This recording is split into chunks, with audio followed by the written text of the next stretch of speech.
सगळ्यांना नमस्कार. आज दिनांक 26 जून 2026.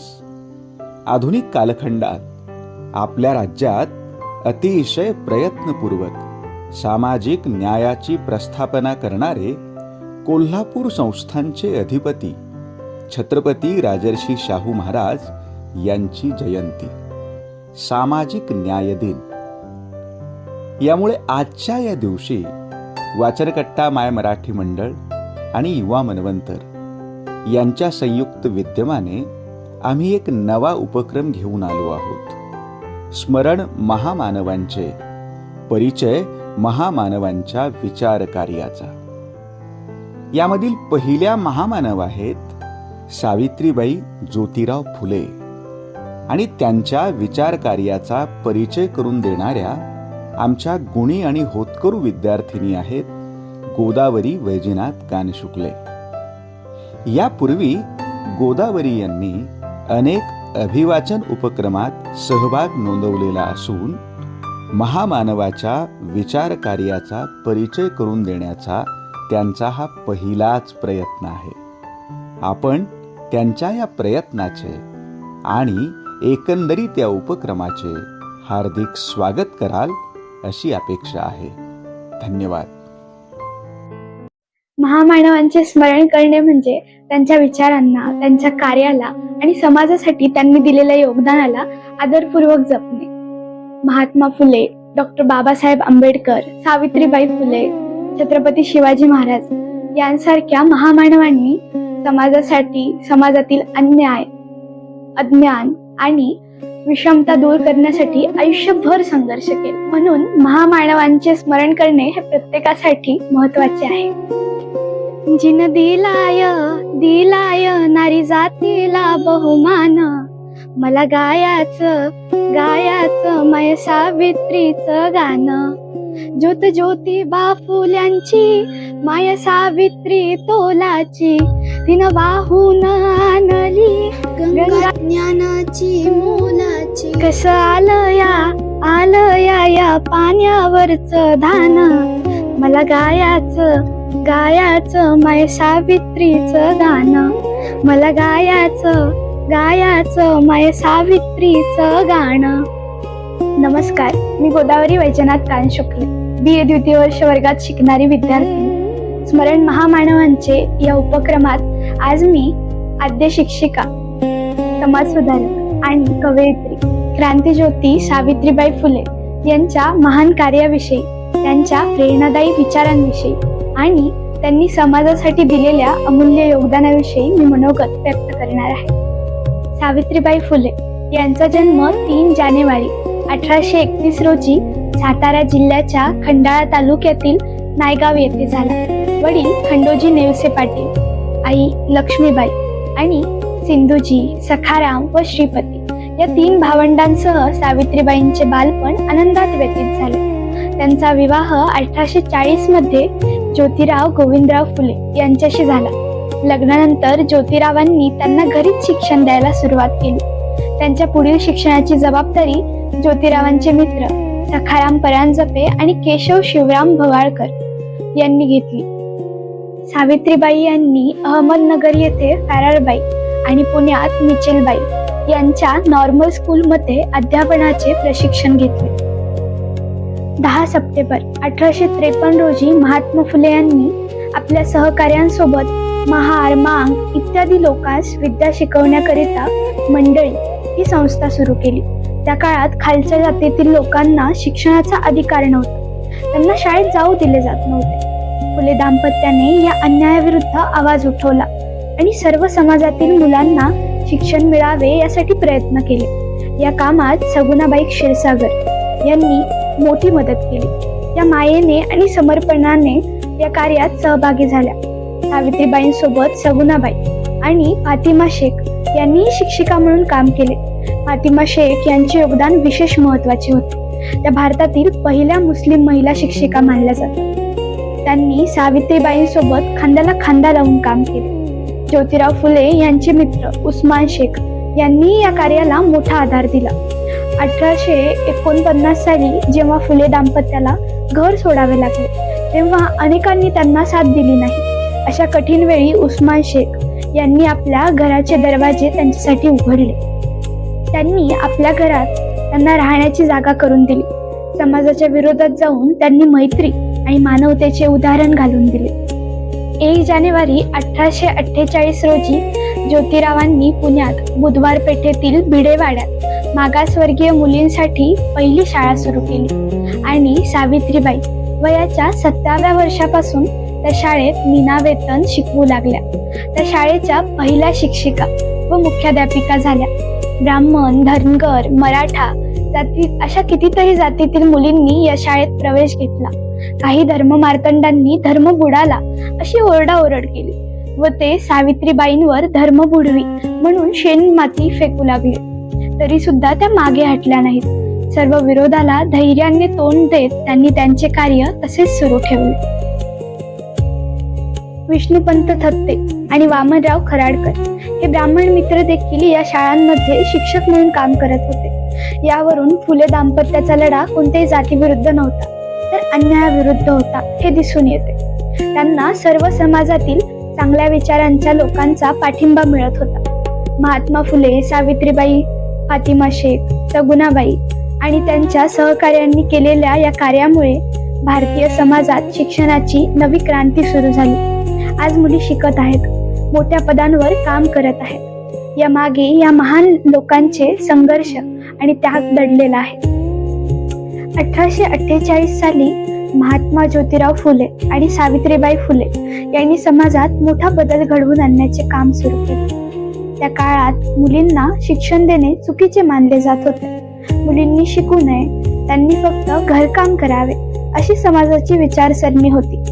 पण फुले दाम्पत्याने या चुकीच्या परंपरेला धैर्याने विरोध केला. त्यांनी पुण्यातील भिडेवाडा आणि रास्तापेठ येथे मुलींसाठी शाळा सुरू केल्या. ही केवळ शाळा नव्हती, तर समाज परिवर्तनाची सुरुवात होती. सावित्रीबाई फुले या भारतातील पहिल्या महिला शिक्षिका बनल्या. त्या रोज शाळेत जात असताना काही लोक त्यांच्यावर चिखल, दगड आणि शेण फेकत असत, तरी त्यांनी हार मानली नाही. शिक्षणामुळे समाज बदलू शकतो हा त्यांचा ठाम विश्वास होता. त्यामुळे त्या सर्व अडचणी सहन करून मुलींना शिकवत राहिल्या.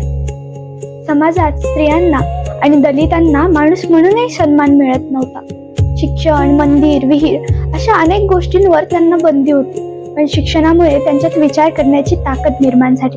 ते अन्यायाविरुद्ध बोलू लागले. हेच फुले दाम्पत्याच्या कार्याचे खरे यश होते. सावित्रीबाईंनी महात्मा फुले यांच्या मदतीने 1856 मध्ये पुण्यात पहिले देशी ग्रंथालय सुरू केले. सामान्य लोकांनी वाचावे, शिकावे आणि विचार करावा हा त्यामागचा उद्देश होता. त्या काळात पुस्तके वाचणे हे फक्त श्रीमंती किंवा उच्चवर्णीय लोकांचे काम मानले जायचे. पण फुले दाम्पत्याने न्याय सर्वांसाठी खुले केले. सावित्रीबाई यांच्या विचारांचा प्रभाव पुढे अनेक महिलांवर पडला. ताराबाई शिंदे यांनी 1882 मध्ये स्त्री पुरुष तुलना हा ग्रंथ लिहून स्त्रियांची दयनीय अवस्था समाजासमोर मांडली. स्त्री आणि पुरुष यांच्यातील भेदभावावर त्यांनी कठोर टीका केली. यामागे फुले दाम्पत्याने निर्माण केलेल्या शिक्षणाच्या आणि विचारांच्या चळवळीची मोठी प्रेरणा होती. सावित्रीबाई फुले यांच्यामुळे समाजात स्त्री शिक्षणाची आणि समानतेची जागृती झाली, कारण त्यांनी चूल आणि मूल हा या स्त्रियांबद्दलच्या विचारधारणेला थांबवण्याचे कार्य केले. मुलींनी शिकावे, स्वतःचे मत मांडावे आणि अन्यायाविरुद्ध उभे राहावे हा आत्मविश्वास निर्माण झाला. सावित्रीबाई फुले आणि फातिमा शेख यांनी सुरू केलेल्या शाळांमध्ये त्या काळात सर्व जाती धर्मातील मुला-मुलींना प्रवेश दिला जात होता. त्यावेळी समाजात जातीभेद खूप मोठ्या प्रमाणात होता. खालच्या जातीतील मुलांना शिक्षण घेण्याचा अधिकारच नसल्याची परिस्थिती होती. पण सावित्रीबाई फुले आणि महात्मा फुले यांनी मिळून ही अन्यायाची भिंत मोडण्याचे काम केले. त्यांच्या शाळेत मांग, महार, मातंग समाजातील मुलीही शिकत होत्या. हे त्या काळात खूप धाडसी पाऊल मानले जात होते. त्यांच्या शाळेत शिकणारी मुक्ता साळवे ही मातंग समाजातील फक्त 14 वर्षीय विद्यार्थिनी होती. तिने 1855 साली मांग महारांच्या दुःखाविषयी या विषयावर हा लेख लिहिला. त्या काळात इतक्या लहान मुलीने समाजातील अन्यायावर आवाज उठवणे ही खूप मोठी गोष्ट होती. तिचा लेख ज्ञानोदय या वर्तमानपत्रात छापून आला. त्या लेखात तिने थेट प्रश्न विचारला, जर आम्हाला वेद किंवा धर्मग्रंथ वाचण्याचा अधिकार नाही तर मग आमचा धर्म कोणता? हा प्रश्न त्या काळातील जातीय अन्यायावर जोरदार प्रहार करणारा होता. मुक्ता साळवेने आपल्या लेखातून खालच्या जातीतील लोकांचे दुःख, त्यांच्यावर होणारा अन्याय आणि स्त्रियांची वाईट अवस्था स्पष्टपणे मांडली. 24 सप्टेंबर 1873 रोजी ज्योतिराव फुले यांनी सत्यशोधक समाज स्थापन केला. या संस्थेचा उद्देश लोकांना अंधश्रद्धा, जातीभेद, खोट्या परंपरांपासून मुक्त करणे हा होता. सत्यशोधक समाजाने समाजात समानतेचा विचार रुजवला. माणूस हा जातीने नाही तर कर्माने मोठा असतो, हा संदेश त्यांनी लोकांपर्यंत पोहोचवला. फुले दाम्पत्याचे कार्य आजही प्रेरणादायी आहे. त्यांनी दिलेला शिक्षणाचा, समानतेचा आणि मानवतेचा संदेश आजच्या काळातही तितकाच महत्वाचा आहे. समाज बदलण्यासाठी मोठे पद किंवा पैसा लागत नाही, तर चांगले विचार आणि धैर्य लागते, हे त्यांनी आपल्या कार्यातून दाखवून दिले. सावित्रीबाईंनी फक्त मुलींच्या शिक्षणासाठीच काम केलं नाही, तर समाजात चालणाऱ्या चुकीच्या प्रथांविरुद्धही आवाज उठवला. महात्मा फुले यांच्या प्रत्येक कामात त्या खंबीरपणे त्यांच्यासोबत उभ्या राहिला. सत्यशोधक समाजाच्या माध्यमातून त्यांनी लोकांमध्ये जागृती केली. सभा, भाषण, लेख आणि वृत्तपत्रांमधून त्यांनी समाजाला विचार करायला भाग पाडला. त्या काळात लग्नासाठी ब्राह्मण पुजारी आणि मोठा हुंडा आवश्यक मानला जायचा, पण फुले दाम्पत्याने सत्यशोधक पद्धतीनं साधं आणि कमी खर्चात लग्न करण्याचा मार्ग लोकांसमोर ठेवला. या पद्धतीत जातपात आणि दिखावा यांना महत्त्व नव्हतं. सावित्रीबाईंनी स्वतः पुढाकार घेऊन अशा विवाहांचे आयोजन केले. त्यांच्या मैत्रीण बजूबाई, ज्ञानोबा निंबनकर यांच्या मुलीचा विवाह सत्यशोधक कार्यकर्त्यांसोबत त्यांनी घडवून आणला. यामुळे समाजातील काही लोकांनी त्यांच्यावर टीका केली, खटलेही भरले, पण त्या मागे हटल्या नाही. 4 फेब्रुवारी 1889 रोजी त्यांचा मुलगा यशवंत यांचा विवाहही सत्यशोधक पद्धतीने झाला. हा आंतरजातीय विवाह होता. त्या काळात हे खूप धाडसी पाऊल मानले जायचे. त्या काळात विधवांचे जबरदस्तीने केशवपन केले जायचे. ही अतिशय क्रूर प्रथा होती. सावित्रीबाई आणि त्यांच्या सहकार्यांनी या विरोधात आंदोलन उभं केलं. नारायण मेघाजी लोखंडे यांनी नाभिकांना एकत्र करून विधवांचे केस कापू नका असं आवाहन केलं. अनेक नाभिकांनी त्याला प्रतिसादही देत संपही केला. या आंदोलनामुळे समाजात मोठी चर्चा झाली. सावित्रीबाईंच्या या कामाची दखल परदेशातही घेतली गेली. इंग्लंडमधील दी टाइम्स या वृत्तपत्रात या आंदोलनाची बातमी प्रसिद्ध झाली. त्यामुळे त्यांच्या कार्याची कीर्ती दूरपर्यंत पोहोचली. 28 नोव्हेंबर 1890 रोजी महात्मा फुले यांचं निधन झालं. त्यावेळी त्यांच्या अंत्यसंस्काराला काही नातेवाईकांनी विरोध केला, पण सावित्रीबाई अजिबात घाबरल्या नाही. त्यांनी स्वतः पुढे येऊन ज्योतिरावांच्या पार्थिवाला अग्नी दिला. त्या काळात हे खूप धाडसी पाऊल होतं. ज्योतिरावांच्या निधनानंतरही त्यांनी सत्यशोधक चळवळ थांबू दिली नाही, उलट ती पूर्ण ताकदीने पुढे नेली. 1893 मध्ये सासवड येथे झालेल्या सत्यशोधक परिषदेचं अध्यक्षपदही त्यांनी सांभाळलं. त्यानंतर 1876-77 मध्ये महाराष्ट्रात खूप मोठा दुष्काळ पडला होता. पाऊस न पडल्यामुळे शेतीचं मोठं नुकसान झालं. लोकांकडे खायला अन्न नव्हतं, पिण्यासाठी पाणी नव्हतं. अनेक कुटुंब उपाशी राहत होती. लहान मुलांची अवस्था तर खूपच वाईट झाली होती. काही लोक गाव सोडून दुसरीकडे जात होते. अशा कठीण परिस्थितीत सावित्रीबाई फुले लोकांच्या मदतीसाठी पुढे आल्या. त्यांनी फक्त दुःख व्यक्त केलं नाही, तर प्रत्यक्ष काम सुरू केलं. सत्यशोधक समाजाच्या मदतीनं त्यांनी अनेक ठिकाणी अन्नछत्र उघडली. या अन्नछत्रांमध्ये गरीब, भुकेले आणि निराधार लोकांना मोफत जेवण दिलं जात होतं. सावित्रीबाईंनी विशेषतः लहान मुलांची काळजी घेतली. जवळपास 2000 मुलांच्या अन्नाची व्यवस्था त्यांनी केली. कोणताही भेदभाव न करता सर्वांना मदत केली जात होती. त्या स्वतः लोकांची विचारपूस करत होत्या आणि गरजूंपर्यंत मदत पोहोचवत होत्या. या कामातून सावित्रीबाईंची माणुसकी, समाजाप्रती असलेली जबाबदारी आणि सेवाभाव दिसून येतो.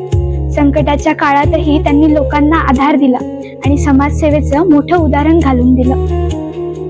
सावित्रीबाई फुले यांनी 1848 ते 1897 या सुमारे 50 वर्षांच्या काळात आपले पती महात्मा ज्योतिराव फुले यांच्या खांद्याला खांदा लावून स्त्री शिक्षण, जातीभेद निर्मूलन आणि महिला सक्षमीकरणाच्या चळवळीत अत्यंत मोलाचे योगदान दिले. जेव्हा ज्योतिरावांच्या क्रांतिकारी विचारांमुळे समाज आणि स्वतःचे कुटुंबीयही त्यांच्या विरोधात गेले, तेव्हा सावित्रीबाईंनी एक खंबीर सहचारिणी म्हणून त्यांना साथ दिली. सावित्रीबाई केवळ ज्योतिरावांच्या पाठीशी उभ्या राहिल्या नाहीत, तर त्यांचे स्वतःचे साहित्य, त्यांनी लिहिलेली पत्रे आणि त्यांचे कार्य यामधून त्यांचे एक स्वतंत्र प्रगल्भ आणि कणखर व्यक्तिमत्व समाजासमोर आले. त्यांचे संपूर्ण आयुष्य हे जनसेवेचे एक उत्तम उदाहरण होते. एका मोठ्या संकट काळात त्यांनी सत्यशोधक समाजाच्या माध्यमातून गरिबांना मदत करण्यासाठी ठिकठिकाणी अन्नछत्रे सुरू केली आणि सुमारे 2000 मुला-मुलींच्या जेवणाची व राहण्याची उत्तम व्यवस्था केली. पुढे 1897 मध्ये जेव्हा पुण्यात प्लेगची भीषण साथ पसरली, तेव्हा मृत्यूची अजिबात भीती न बाळगता त्यांनी प्लेग बाधित रुग्णांची अहोरात्र सेवा शुश्रूषा केली. रुग्णांची काळजी घेता घेता दुर्दैवाने त्यांनाही या जीवघेण्या आजाराची बाधा झाली आणि त्यातच त्यांचे निधन झाले. शेवटच्या श्वासापर्यंत त्यांनी केलेली ही समाजसेवा आजच्या पिढीसाठी तेवढीच प्रेरणादायी आहे. सावित्रीबाई फुले या काळाच्याही पुढे धावणाऱ्या स्त्री होत्या. आजच्या काळातही त्यांचे विचार तितकेच महत्त्वाचे आहेत, कारण त्यांनी दिलेला शिक्षण, समानता आणि स्त्री शिक्षणाचा संदेश आजही समाजाला दिशा देतो. मुलींना शिक्षण मिळावे, त्यांनी आत्मविश्वासाने जगावे आणि समाजात स्वतःचे स्थान निर्माण करावे, यासाठी त्यांनी मोठा संघर्ष केला. आज महिलांनी शिक्षण, विज्ञान, क्रीडा, राजकारण अशा अनेक क्षेत्रात प्रगती केली आहे. जसं की कल्पना चावला, सुनीता विल्यम्स यांनी अंतराळ क्षेत्रात भारताचे नाव उज्ज्वल केले. पी.व्ही. सिंधू आणि मेरी कोम यांनी क्रीडा क्षेत्रात जागतिक स्तरावर यश मिळवले. किरण बेदी या भारताच्या पहिल्या महिला IPS अधिकारी ठरल्या. तसेच सुधा मूर्ती यांनी साहित्य, समाजसेवा आणि उद्योग क्षेत्रात विशेष कार्य केले. लता मंगेशकर यांनी संगीत क्षेत्रात संपूर्ण जगभर भारताची ओळख निर्माण केली. या महिलांच्या कार्यामुळे आजच्या मुलींना आत्मविश्वास, प्रेरणा आणि मोठी स्वप्ने पाहण्याची ताकद मिळते. तरी अजूनही काही ठिकाणी मुलींच्या शिक्षणाकडे दुर्लक्ष, भेदभाव आणि अन्याय दिसून येतो. अशा वेळी सावित्रीबाईंचे विचार समाजाला जागृत करतात. त्यांनी शिक्षणाला परिवर्तनाचे शक्तिशाली साधन मानले. आजच्या युवकांनी त्यांचे विचार स्वीकारून अंधश्रद्धा, जातीयवाद आणि स्त्रीभेद यांना दूर करण्यासाठी काम करणे गरजेचे आहे. त्यामुळे सावित्रीबाई फुले या केवळ इतिहासातील व्यक्ती नसून आजच्या आधुनिक समाजासाठी प्रेरणादायी आहेत. धन्यवाद.